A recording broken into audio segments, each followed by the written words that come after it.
Powered by Riverside FM.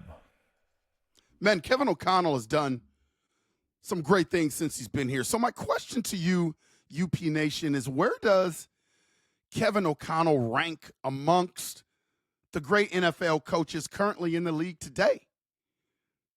Man, when I say Kevin O'Connell has done some great work, you can't dispute his last 3 years. First year, 13-3. The next year, there was a carousel of quarterbacks.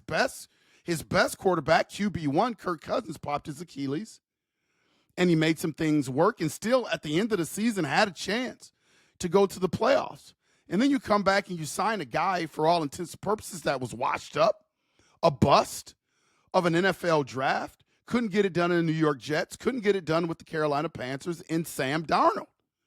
And he made it work, winning 14 games, fell short in the playoffs, but yet and still won 14 games. And I don't think that stuff just happens by mistake. I think people that have a lot of pushback on Kevin O'Connell and what he's doing, they aren't seeing the whole picture. So I'm going to help you see the whole picture. Like, I think a lot of people that critique Kevin O'Connell pretty hard when it comes to his play calling, his time management stuff. I think every head coach in the league goes through that with their fan base.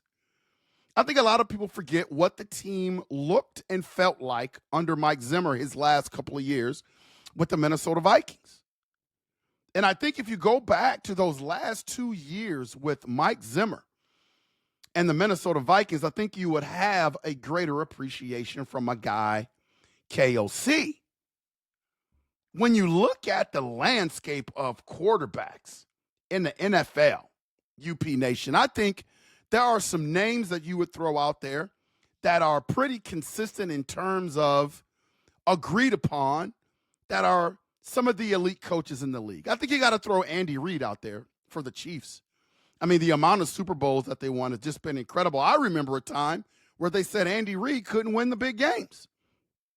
That shows you how things can happen when you have been put in the right situation. So I think you can throw Andy Reid out there. Nick Sirianni with the Chiefs, I think you have to throw him up there. I know a lot of people disagree with that, but here's a guy that at the beginning of the season, he was on the hot seat. Remember that?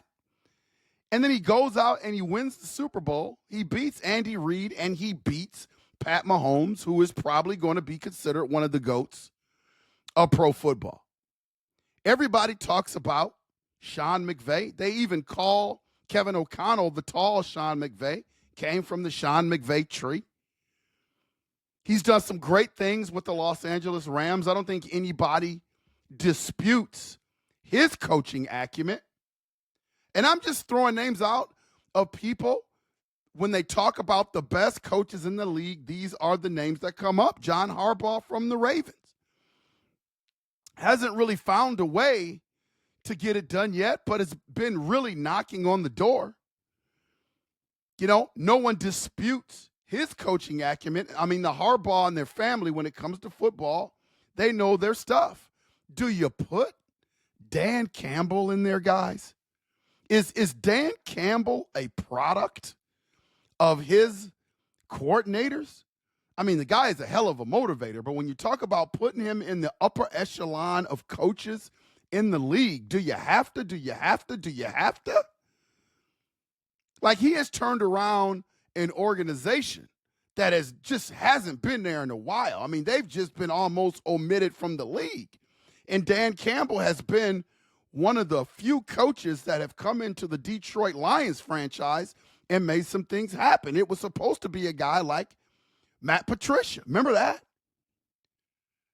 So I will sit and listen to an argument on whether or not currently Dan Campbell is one of the top elite coaches in the league. I'll listen to it. I understand it. I don't know if I would put him there, though.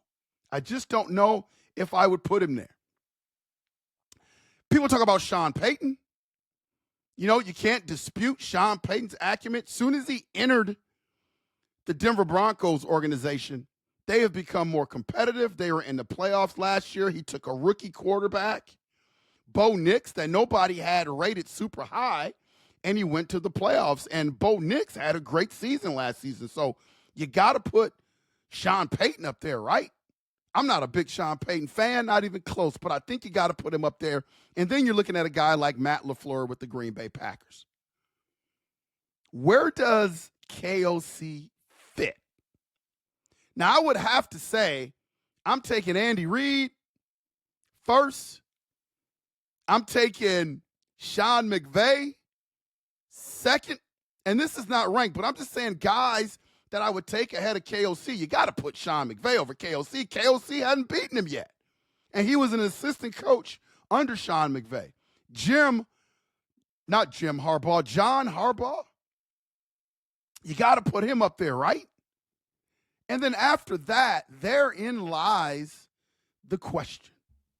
When you look at a guy like KOC and what he has done over the past 3 years, I don't think anybody else in the league you can just for sure put over them. Now, I am pretty partial to Mike Tomlin. And when you talk about coaching greats in the league, Mike Tomlin's name rarely ever comes up. But Mike Tomlin hasn't had a losing season in the league. Do you know how hard that is? And it's not like he's been stable at quarterback while he's been doing that, but he always finds a way to win. Can't win the big game or can't get to the big game, but he does, let's not forget, he does have a ring. So when I put these coaches up there, this is not necessarily who I think are the elite coaches in terms of in the NFL this year. But it's what people talk about. It's kind of what the analysts talk about in terms of who's some of the best coaches in the league. You rarely ever hear Mike Tomlin's name comes up.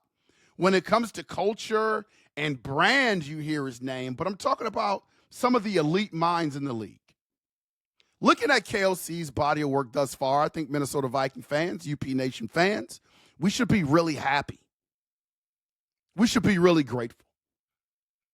Because if J.J. McCarthy hits, I think you got a guy that just has a great coaching acumen. He has the ability to turn around the culture. We've seen that. He's a guy that his players seem to love playing for him. That's going to spark a lot of traffic in terms of free agency and people wanting to play for Kevin O'Connell. Aaron Rodgers, who was speculated to possibly be coming to the Vikings, we found out this week that Aaron Rodgers was the one that reached out to KOC. See, this is the type of stuff that I'm talking about. Once you get out there in terms of your reputation, there's just going to be a lot of guys that want to come out there and play for you. And that's what's happening with KOC. KOC, in my opinion, the names that we threw out there, McVay, Andy Reid, you probably can throw Kyle Shanahan in there. For my own personal taste, I love Kyle Shanahan. He's been knocking at the door too. One of the smartest coaches in the league. I would probably put him up there in the top 3 instead of Kevin O'Connell. But after you go McVay, Shanahan, and Andy Reid, I'm certainly not going to put Sirianni in there, even though he won a Super Bowl this year. I just need to see more from him.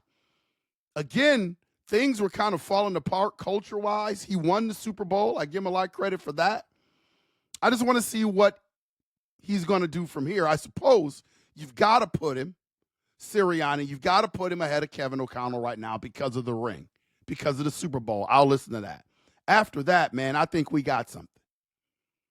I think you can put Kevin O'Connell safely in the top seven in the league, in my opinion. Some people may think he's a little bit lower. Some people may think he's a little bit higher, but he's around that area when it comes to coaching. So this is why I get so excited when I talk about Kevin O'Connell and the Minnesota Vikings' future. Because if J.J. McCarthy hits UP Nation, it's going to be over. The talent that they've accumulated, the coaching acumen of KOC, the ability to be able to find values in free agency. I believe Kwesi Adolfo-Mensah is going to do better in the draft. I just think he hasn't been a football guy in his career, so he's cutting his teeth at the position. But you can't sit there and say he's awful and he's going to get that contract extension. That's just what I think from the Wilfs. That's coming soon. We've got something in KOC, Minnesota Viking fans. And the league better take notice because it's coming. It's coming. If J.J. McCarthy hits 3-year window for a Minnesota Vikings Super Bowl, you can book that with everything that we have in place. This has been Unconventional Playbook. Please hit that like and subscribe button. Please consider becoming a member. Those that become a member will have an opportunity to win a Minnesota Vikings Winter Warrior jersey. And as always, UP Nation, we will see ya when we see ya. Skol.